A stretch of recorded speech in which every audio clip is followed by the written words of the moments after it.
In the essence, what does due process of law mean?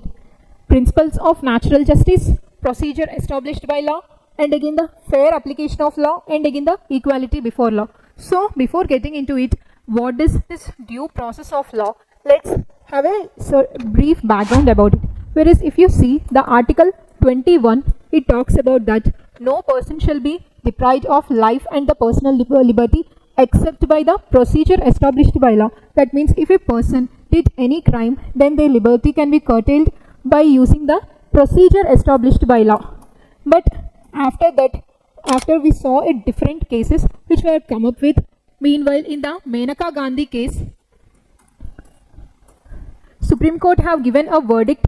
It is very important to adopt the due process of law. The reason behind it is, if we adopt a particular law, during adoption we do not see any kind of issue, but after implementation we see because of this law different people's rights were getting violated and different people are getting suffered. So that means you do not see the fairness in the implementation. Here in the procedure established by law, whatever the laws how that government will come up, it will see only the fairness up to that of legislation, but it does not see the fairness and justice at the implementation level. Whereas the due process of law gives greater emphasis to fairness, justice, as well as that of, it also promotes the impartiality and also the right to be heard.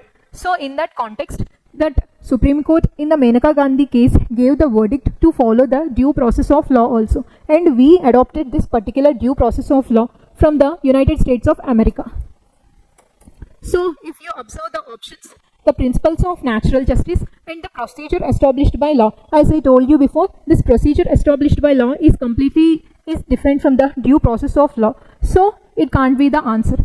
And it is talking about the equality before law, whereas the equality before law is nothing but it is talking about the article 14, which is talking about completely a different story. Then followed by, we are remained with the two options, that is the fair application of law. Here the fair application of law is nothing but it is again further emphasizing on this procedure established by law. Whereas here if you see the principle of natural justice, whereas the term principle of natural justice mainly emphasizes on fairness, impartiality, and the right to be heard, and also to provide the justice, especially in the implementation of law. So in that context, the due process of law meant to refer the principle of natural justice.